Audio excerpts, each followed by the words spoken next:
বিনা বিচারে আটকে রাখা হলো বাংলাদেশের ইস্কন সন্ন্যাসী চিন্ময় কৃষ্ণ দাসকে। মঙ্গলবার তার হয়ে কোনো আইনজীবীকে সওয়াল করতে দেওয়া হলো না।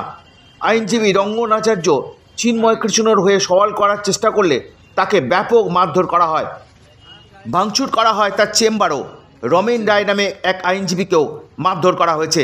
তার অবস্থা আশঙ্কাজনক। আগামী 2রা জানুয়ারি পর্যন্ত 1 মাস বিনা বিচারে আটকে রাখা হলো ইস্কন সন্ন্যাসী চিন্ময় কৃষ্ণ দাসকে।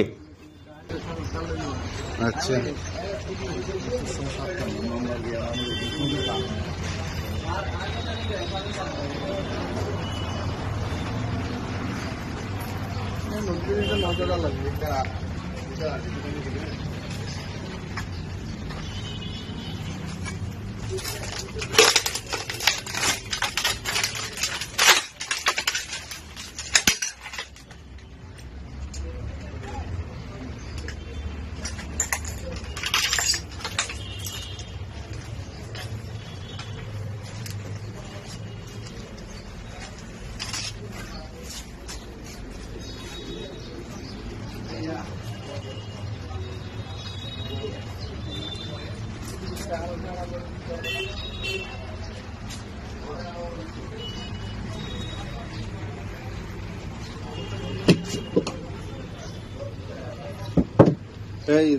এই দাদা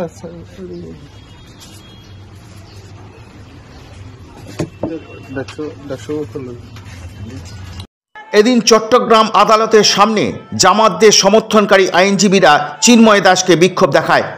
আদালতে চিন্ময় দাসের হয়ে কেউ যাতে সওয়াল না করতে পারে সেই জন্য আদালতের প্রবেশ পথ আটকে রাখে মৌলবাদীদের আইনজীবীরা।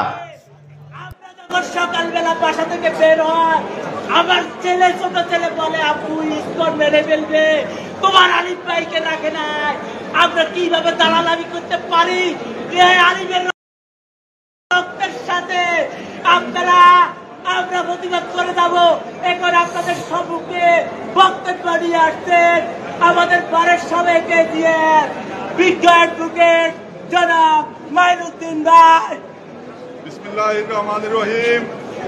সংগ্রামী বিজ্ঞ আইনজীবীবৃন্দ, সাধারণ জনগণ, আসসালামু আলাইকুম। আমি আপনাদেরকে প্রথমে একটি কথা বলতে চাই।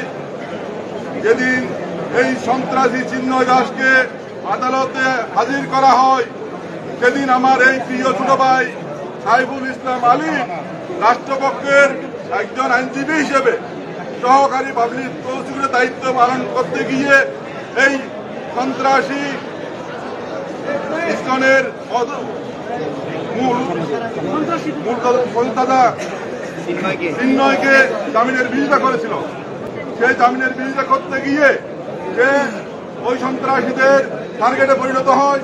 পরবর্তীতে এই চিন্ময় দাসকে যখন আদালত জামিন দেয়নি, আপনারা দেখেছেন, আমরাও প্রত্যেকে এখানে আমি প্রত্যক্ষভাবে দেখেছি, এই প্রিজন পেনে চিন্ময় দাস সরাসরি পুলিশের হ্যান্ডলাইনকে স্পষ্ট ভাষায় নির্দেশ দিয়েছে এখানে হামলা করতে। তাদের নির্দেশ, সেই চিন্ময় দাসের নির্দেশে আমাদের মসজিদে হামলা হয়েছে, আমাদের গাড়ি ঘোড়া ভাঙচুর হয়েছে। শুধু সেটাই নয়, তারা আমাদেরকে আইনজীবীদেরকে বেধড়ক পিটুনি দিয়েছে। আমার মসজিদে হামলার পরে আমার পায়ে আলিফ সহ কিছু আইনজীবী যখন প্রতিবাদ করেছে তখন তারা আমার ছোট ভাই আলিফকে গিরিশ দিয়ে কুপিয়ে জবা করে হত্যা করেছে। শুধু সেটাই নয়, আমাদের সব ভাই যারা যারা ছিল তাদের উপরও হামলা করেছে। আমরা স্পষ্ট ভাষায় বলতে চাই যাবতীয় দায়িত্ব এই চিন্ময়ের। পুলিশ চিন্ময় ইস্কনকে নিষিদ্ধ করতে হবে। পুলিশ চিন্ময়কে এই মামলায় 1 নম্বর আসামি করে ফাঁসির কাস্টে তুলাইতে হবে। আর কোনো বিকল্প নেই। আপনারা সবাই আন্দোলন থাকবেন। আর ভবিষ্যতে আমরা কোন আইনজীবী এই চিন্ময় দাসের পক্ষে অথবা তাদের সহযোগীদের পক্ষে থাকবো না, এটা আমরা গ্যারান্টি দিচ্ছি। ধন্যবাদ। উপস্থিতি এখন আপনাদের সামনে বক্তব্য রাখবেন আমাদের দক্ষিণ জেলার যুগ্ম আহ্বায়ক, আমাদের সবার নেতা অ্যাডভোকেট ফজলুল আমিন স্যার। সাইফুল ইসলাম আলী হত্যার প্রতিবাদে আজকে আয়োজিত এই সমাবেশের সর্বপ্রথম আমি আলিফের আত্মার মাগফিরাত কামনা করি এবং বৈষম্য বিরোধী আন্দোলনে যারা শহীদ হয়েছে তাদের আত্মার মাগফিরাত কামনা করি। সংগ্রামী সাথী ও বন্ধুরা, আমরা গত 26 তারিখ কি দেখেছি? চট্টগ্রাম আদালতে হাজার হাজার লক্ষ লক্ষ মানুষ এখানে এসে সমাবেশ করার সাহস পেয়েছে প্রশাসনের কারণে। সেই দিন যদি উত্তাপ না ছাড়াতো, হাজার হাজার মানুষ এখানে আসার সুযোগ না পাত, আমরা আলিফকে হারাতাম না। আমি সাথী বন্ধুরা, আলিফ হত্যা করে তারা ক্লান্ত হয় নাই, তারা নানাভাবে দুঃসাহস দেখাচ্ছে। যে চিন্ময় দাসের বিরুদ্ধে রাষ্ট্রদ্রোহিতার মামলা হয়েছে জাতীয় পতাকা অবমাননা করার জন্য, আমি মনে করি ক্যালকাটা উপহাই কমিশনার অফিসে আমাদের জাতীয় পতাকা অবমাননার সাথে তার সম্পর্ক আছে। আমি সাথী বন্ধুরা, এই ইস্কনকে স্বৈরাচারী শেখ হাসিনা এক তিলেক তিলেক করে মদত দিয়ে আজকে এই বট বৃক্ষে পরিণত করেছে। এই ইস্কনের মূল উৎপাদন করতে হবে এই দেশ থেকে, এই দেশে যদি শান্তি আমরা চাই। সংগ্রামী সাথী বন্ধুরা, বাংলাদেশের ইতিহাসে প্রিজন ভ্যান থেকে কোন বক্তব্য দেওয়ার সুযোগ আছে কেউ পেয়েছে?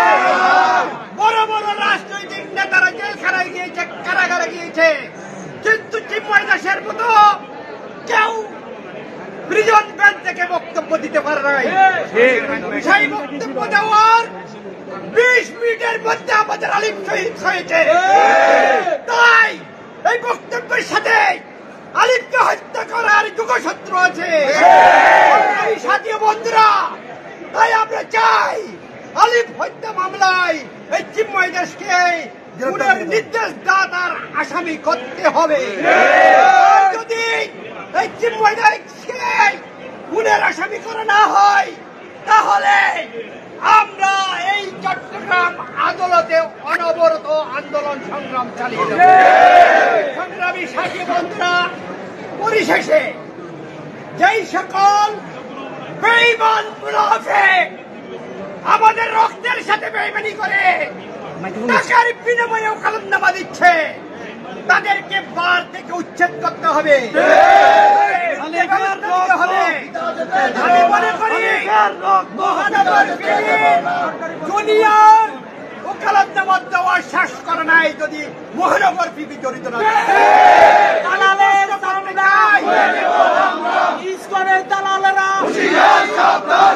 আমি প্রশ্ন করতে চাই, সেই দিন 1 ঘন্টার ব্যবধানে ত্রিলৈকিক ক্ষমতায় তারা দখল নিয়েছে।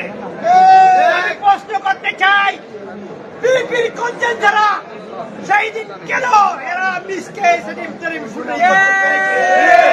এই ঘটনার সাথে পিপি জড়িত? অবশ্যই অবশ্যই